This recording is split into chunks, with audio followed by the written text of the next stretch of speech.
Shalom and welcome to another edition of Parsha Talk. I'm Rabbi Elliot Malamed, now in Highland Park, New Jersey, Highland Park Conservative Temple Congregation Anshe Emet. And joining me, my good friends, Rabbi Barry J. Chesler, Solomon Sheikh, the Day School of Long Island, Rabbi Jeremy Kalmanovsky by himself in his office in Anshe Chesed in New York City. It's great to see you guys.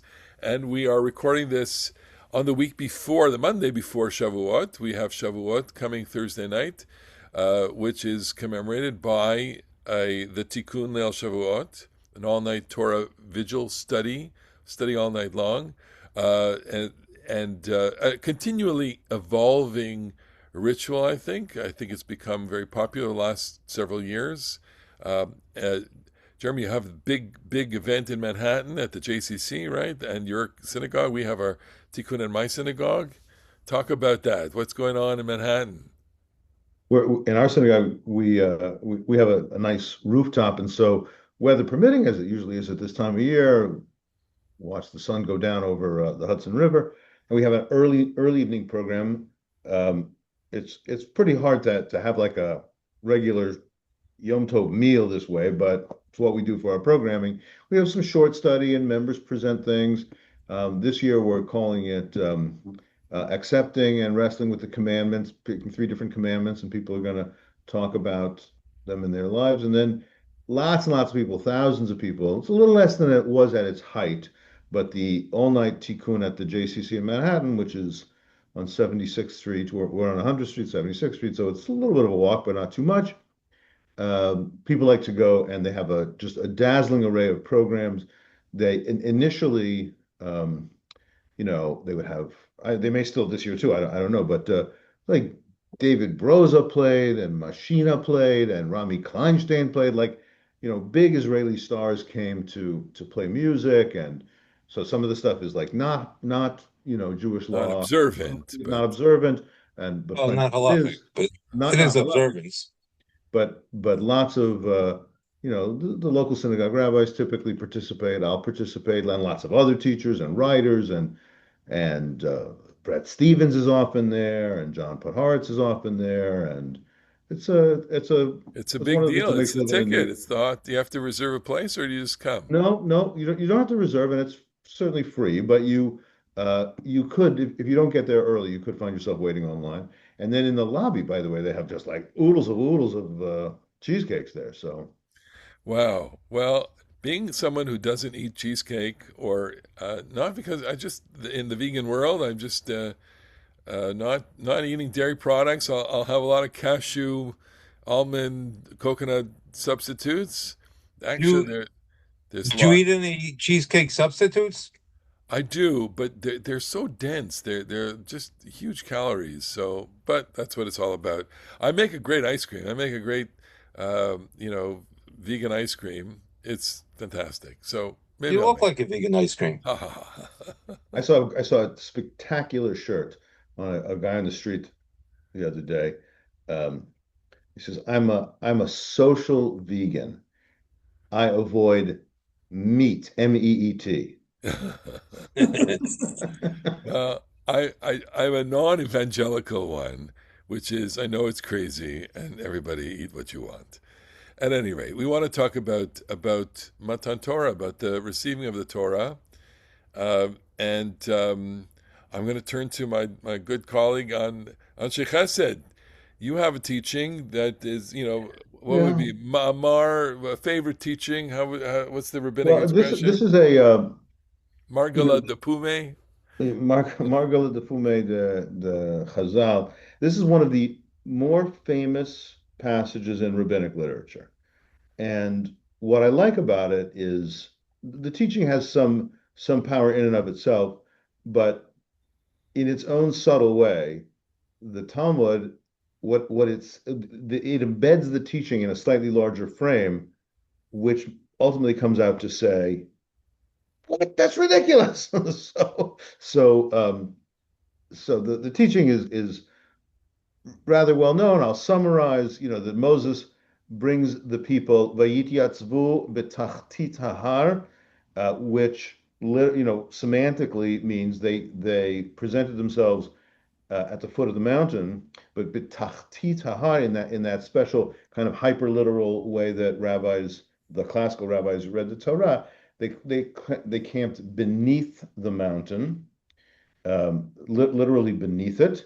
Amar Rav Avdime Bar Chama Bar Chasa, Avdimi, which is a Greek name, by the way, Eudemos, good spirit. Bar Chama Bar Chasa said, Milamed Shekafa Hakadosh Baruch Hu Alehem et Har Kigiyit.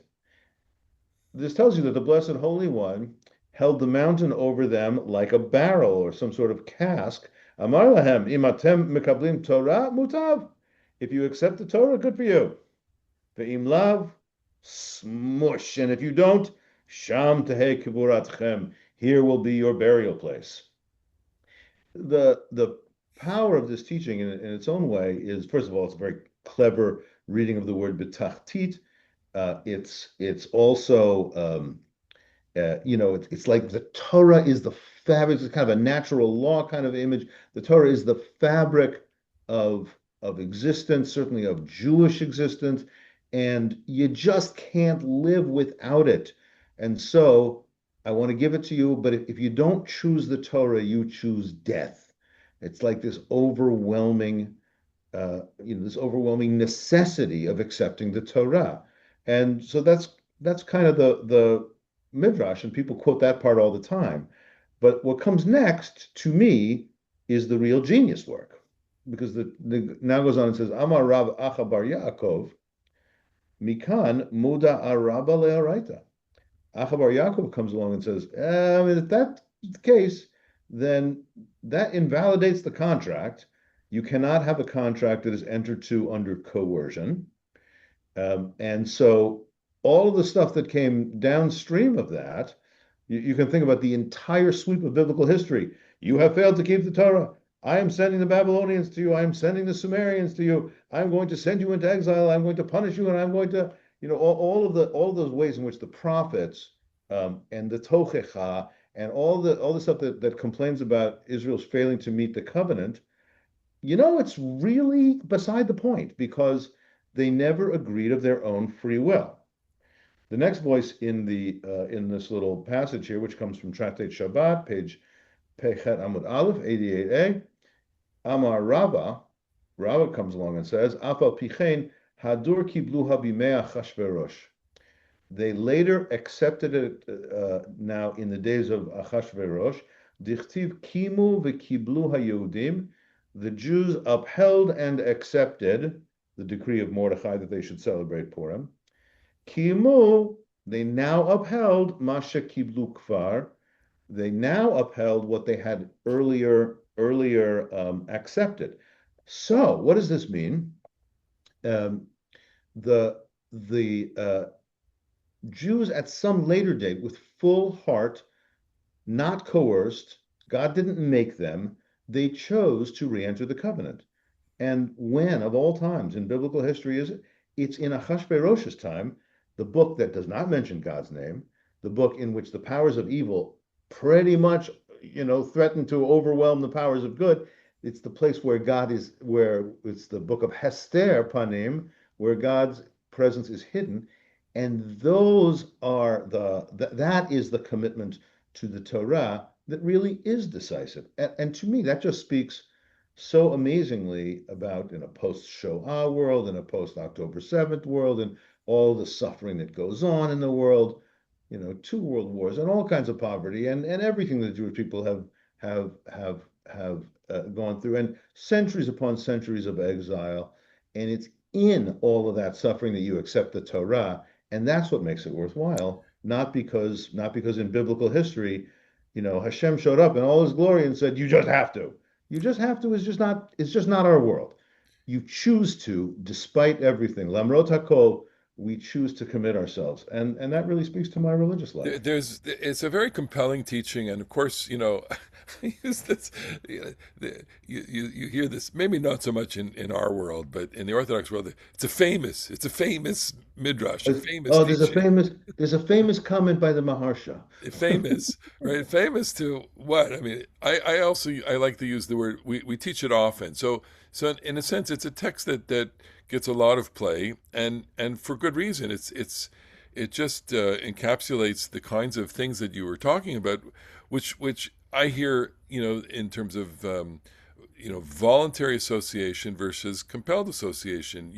We bring children into the world. We were ourselves brought into the world against our will. Nobody asked us, and nobody asked us if we wanted to be Jewish. And the statement is, today we are all Jews by choice. There's something compelling about that statement. There's something also illusory about that. I like the idea that I was, I thank God every morning that I was born Yisrael, Shasani Yisrael, or the negative, Or Shelo Asani, Shalo Sani. yeah. I'm appreciative of the fact, and I'm appreciative of the fact that comes with a set of responsibilities. And yet, let's all be honest. We inject ourselves with truth serum and be honest about the fact that we all make our association with the Jewish people voluntary. We do that in modernity, in the diaspora especially, as volunteers, and we all choose our observant lifestyles based on criteria that are important to us. And no one is forcing us to do this. We do this of our own volition. Barry, how do you react? Yeah, I would say a couple of things. First of all, it was a very rich introduction. My late teacher, Byron Sherwin, of blessed memory, tied that Midrash, the Taftit Ahar, to an anti-Christian polemic. Because in Sefer Devarim, the cases of a man who seduces or rapes a woman, and then he has to marry her and can never get divorced. And the way that Rabbi Sherwin explained it is that because God held the mountain over Israel, they're now married, and God can't divorce them, which fits in with the anti-Christian polemic because the church's claim is that they're the new Israel, the new wife of Israel. But it makes me wonder that, in the Bible, certainly polygamy was possible. So you wonder sometimes why it wasn't possible for either Jews or Christians to conceive that God could have more than one wife. Both of them seem to believe that God is exclusively married to one. And I sometimes wonder about that. By the way, But to the I wanted to know, Barry, I avoided the R word because it's so electric, but this is the meaning of that. There's a rape quality to hold the heart, to hold the mountain above them like a barrel, and that's one of the reasons that I just for all the power of that midrash, I don't want to talk about that because it's very disturbing. But the truth is the best things in the Torah are very disturbing, except for the ones that are very, very disturbing. But what was striking in your list is that the one thing you did not mention is that the Jews accepted the Torah in exile. And that, I think, is also crucial because the Torah that they accept in exile is Torah Shebaal Peh, I think. And the Torah of Sinai is, I think, in the literal sense, Torah Shebechtav. And what allows us to flourish as Jews is the extended Torah, and not just the mountain hanging over our heads, but our ability to connect with Judaism, as you suggested, with a degree of freedom and voluntary nature. Let me ask just maybe not an obvious question. To what extent do you think people connect to the idea of God speaking to us or God revealing something to us? And to what extent do you think people really have a concept or the idea of God speaking at Mount Sinai shapes their thinking? Does it operate in people's lives? And and here we are talking about it, and I think it's it's a rich text, it's a beautiful text, it's a famous text, and when it comes to so the evening of Shavuot, we're all what are we celebrating there? And part of what we're celebrating is the intellectual experience, the joy of study, the dialectic, the discussion, the argumentation, the ability to just be together and schmooze. That's our culture. We're in a conversation. So to what extent is the source matter if all we do is talk about it? I think about this, of course, a lot at this time of year, and I think people, in naive ways, religious communities, speak about God. God wrote the Torah. God wrote the Bible. Or this is the Word of God, and you know, like you would be led if you try to defend those things in more or less literal ways, you're led to all kinds of absurdities. Um, why did God speak in biblical Hebrew and not modern Hebrew? And why did God speak to the Israelites and not to the much larger peoples of India or whatever? And by the way, how did God speak? Was it telegraph or SMS? What's a WhatsApp? I All think it kinds was Esperanto. of all kinds of absurdities.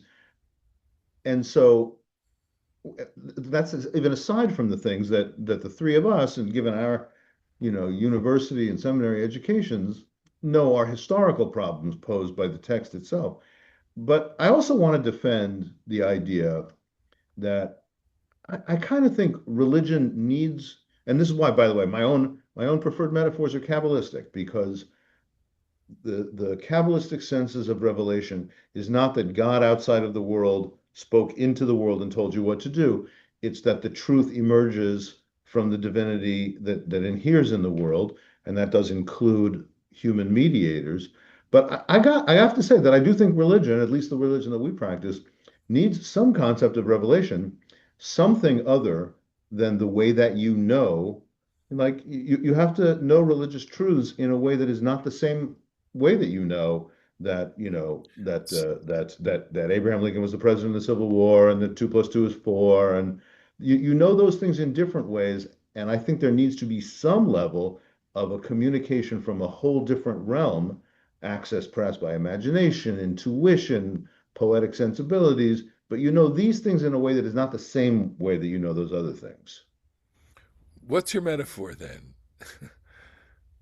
That my metaphor is that there are that there are that the Shekhinah, the immanent presence, and it's not really that the God is in the world, it's really that the world is within God, Hmm. um, can be accessed. I sometimes will use the, Mayim amukim etza belevish v'ish tibunot yidlena is a pasuk in Mishlei somewhere. Deep water is the counsel of the human heart, and a wise person knows how to draw it forth.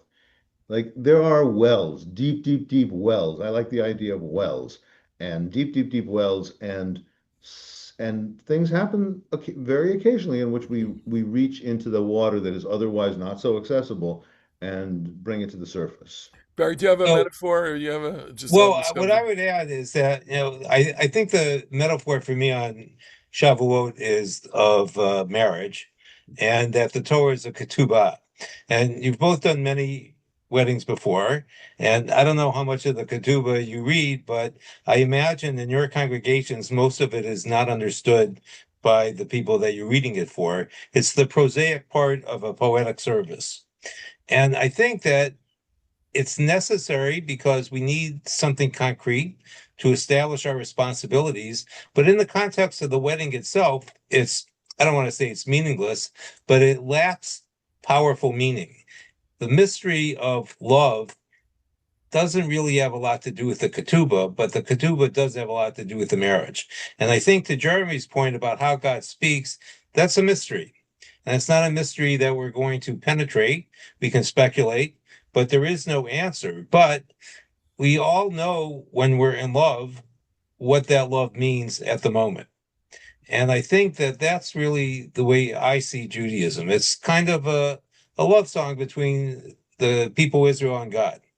That's fascinating. I don't get that lofty, um, and don't get mystical. But well, unless you can consider the following, and I think I've used it before, which is I have this metaphor of the like the invisible wavelength, the invisible information, like the God is a transmitter, or that something is being transmitted to us. We can't see it, we can't feel it, we can't touch it, but it is something that provided the receptor is attuned, um, we can collect the signal, amplify the signal, and interpret the signal.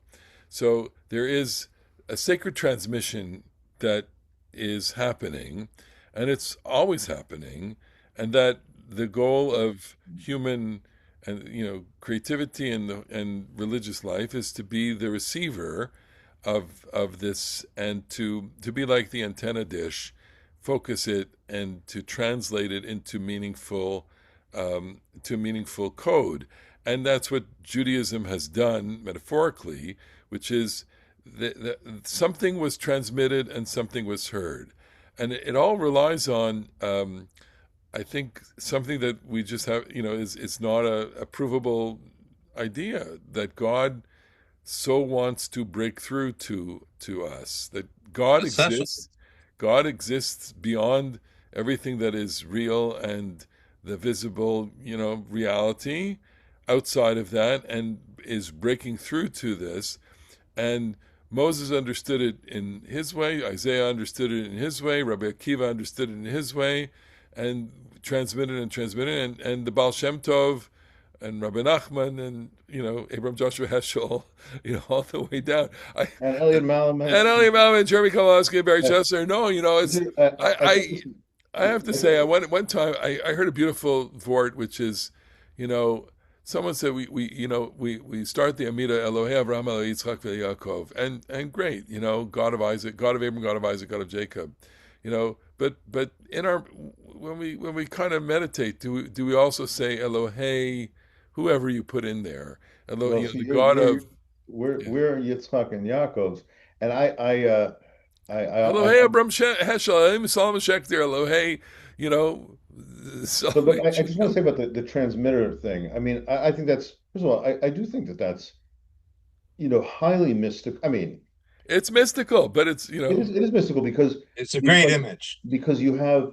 you have a sense that there are, and this is where, like, just plain old transcendent theism is falls a little short, because there's a God is in heaven, God looks down on the earth and controls various things. Like, if this were true, okay, if this were true in that simple and crude way, I think it's true in some way, but the simple and crude way, that God would be so mean, because I would like to connect with humanity, but I'm not going to say anything to you people anymore. Or, I would like to be in relationship, and I am going to be I'm going to play extremely hard to get. That God is mean, right? But the different version is that there is something incompatible between the ultimate and the finite, the unconditioned and the conditioned. And so whenever the infinite encounters the finite, it's going to be a little invisible. It's going to be hard to see. It's going to be hard to detect. And we will, and I want to just, with one Hasidic referent and one kind of scientific referent, the transmission thing, I think is great for us, because not only do we modern people know that light is a spectrum of frequencies that our particular, evolved eyes, Homo sapiens, have a certain amount of, our eyes evolved in a certain way, our nerves evolved in a certain way, and we see red to violet. But we know that there is ultraviolet, and we know that there is infrared. There are light that we just can't detect.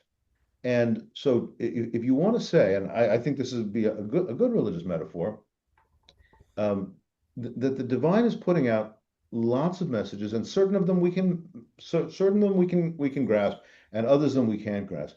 And an 18th century Hasidic figure, he was a student of the Alter Rebbe of Chabad. His name was Aaron Halevi of Star Celia. He didn't know anything about physics, of course, but he said that the thing is that the infinite God can be imaged in infinite ways, and humans have a limited capacity to intuit that, which I think is like how it is that in 1815, or whenever it was that he wrote that, late 18th, early 19th century. How is it that he intuited something that actually does happen to be scientifically true, that our ability to detect is not exhaust all of the light that is out there, and there's just so much There's beyond so us. much more. Yeah. So So what I would add is that this gives, I think, Rosenzweig's understanding of Revelation a powerful punch, because I think that based on what we've been saying is that it's perhaps best to understand the Torah as an interpreted text. It's not the event, but it's the interpretation of the event. And Heschel says something like this as well. And I think that what we try to do is penetrate the event. Ultimately, a poem rises and falls on its own greatness. But as human beings, we try to understand the poem. But all the criticism in the world can't make the poem what it is. You have to be able to appreciate the poem as it is, and the criticism can help you do that. But at the end of the day, you go back to the poem, you don't go to the criticism. And so I think, perhaps one of the reasons why the Torah service is supposed to be so powerful is that every week, and Monday and Thursday and Shabbat afternoon as well, we listen to the Torah, because ultimately that is our source of value. I just I want to go to another theme, and perhaps we've talked about it, but it occurs to me that this holiday, which is so completely misunderstood by I think the vast majority of Jews, although I hope it's gaining more popularity, and Simchas Torah, which is also in some ways misunderstood by the vast majority of Jews, and that Including the ones who created it. right Simchas Torah, the rejoicing of the ending and the restarting of the Torah, that is it's a great moment. We are rejoicing with the Torah, but I want to make a plea for Shavuot as I don't want to call it the Simchas Torah of Judaism, but Simcha in the sense of the joy of study is what we are experiencing, and that the reinforcing behavior of just enjoying the conversation, enjoying study, enjoying the exposition, the curiosity. I think it's a huge component of this. The rejoicing of Simchas Torah, I think, is peoplehood, and the rejoicing the experience of Shavuot ought to be, or perhaps is, the sheer pleasure and joy and deep meaning of this experience, the experience of study. And look, the three of us experience this every week. I've said it before. We congregants of mine say to me, and I know they're watching, they say, "Wow, we never see you so happy. You're always so happy. You're always joking. If you're always, like I'm thinking, like I'm not that much different in the podcast than I am on the Bima, but evidently I give off such a serious vibe from the Bima. And here it's light and we're serious and we joke and and it's full. There's a fullness of it, and I think my experience both as a teacher and a student with great teachers has been, you experience life when you are in the moment of study, and that's the divine presence is with us. What does Pirkei Avot say? I'm gonna ask you on the spot, Jeremy, to quote people who are studying together. Shechina Shruya, Yeah. the God's presence is with us, even when even when one person is studying by him herself. The God's presence, and that's an experience of joy that's not available to us when we are, I don't know, playing golf. Maybe it is, or You maybe it know, is. I, Yeah, I, I always, one of the things that I do is when I'm meeting with B'nai Mitzvah families, I always ask the families, what do you want? I always ask the parents, what do you want your child to be when he grows up, when she grows up? And of course, I don't mean, you want them to be a lawyer, you want them to be an astronaut. What do you want your child to be? And I'm sure you can guess without, you have three guesses and the first two don't count. What does that everybody say? happy. Of course. And and I said, well, that's what everyone says, but there's different kinds of happy. There's the Knicks are going to win the Eastern Conference happy, and there's and there's Montreal chocolate ice Canadiens cream might win. happy. Who knows? The Canadians are going to make it to the Stanley Cup Finals happy. I don't think so, but well, And is this one step before the final, or is it's. there I another think we step? got two more. No, Uh, one, um, but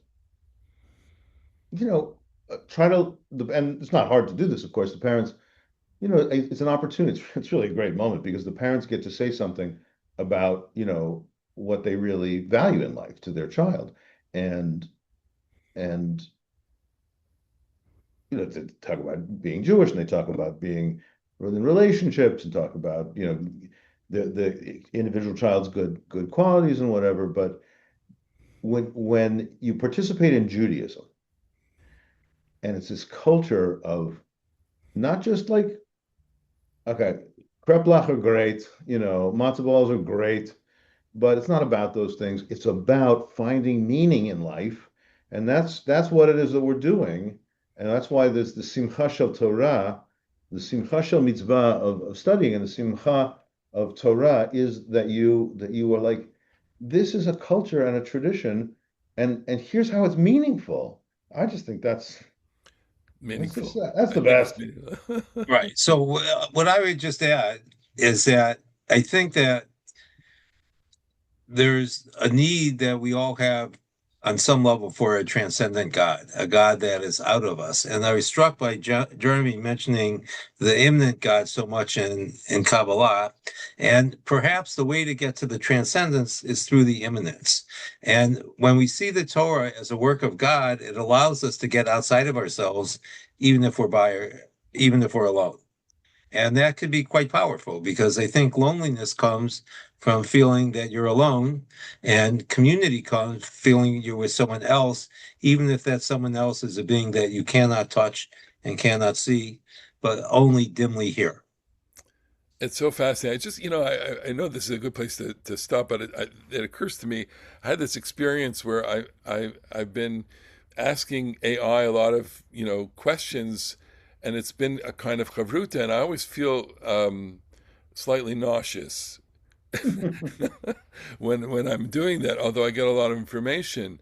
And what's the nausea? The nausea is about, this is not a real thing. This is a machine. This is the experience of the aggregator of this entire fire hose of information, kind of distilling it within the methods, the algorithms that exist, and presenting it to me within the space of a half a second, and a very compelling set of answers to questions that I have regarding anything. And I always feel cheap, despite the fact that I learn a lot.